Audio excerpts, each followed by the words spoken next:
L'année 2017 aura marqué un tournant pour le Kenya, alors que la trajectoire de développement économique du pays était considérée comme un modèle de réussite dans la région. L'économie kenyane a ralenti et chuté à 4,9% en 2017. L'affaiblissement de son dynamisme, selon certains économistes, serait l'impact des crises politiques et économiques qu'a connu le pays. Le ralentissement de la performance de l'économie est en partie attribuable à l'incertitude, associée à la fois à une période électorale prolongée, couplée aux effets néfastes des conditions météorologiques. La sécheresse a pour sa part contribué à la hausse de l'inflation et à la réduction de la demande interne au cours de l'année écoulée. Aussitôt, les Kenyans ont dû faire face à une pression inflationniste constante en raison de la hausse des prix du pétrole et des produits alimentaires. Les données du Bureau national des statistiques du Kenya montrent que l'inflation a atteint 8% en 2017 contre 6,3% l'année précédente. Pour que l'économie kenyane maintienne une légère remontée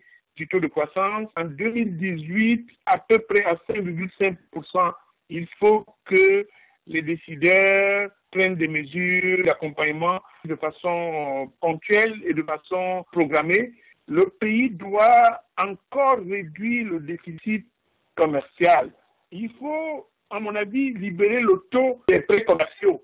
Le pays doit continuer à mettre la pression sur la collecte des recettes. Et bien évidemment, il faut réduire le déficit budgétaire. En Afrique de l'Est, le Kenya a réussi à se hisser comme une plaque tournante régionale pour le commerce, la diplomatie et la sécurité. Malgré le ralentissement de son économie, le pays œuvre pour recouvrer une stabilité macroéconomique.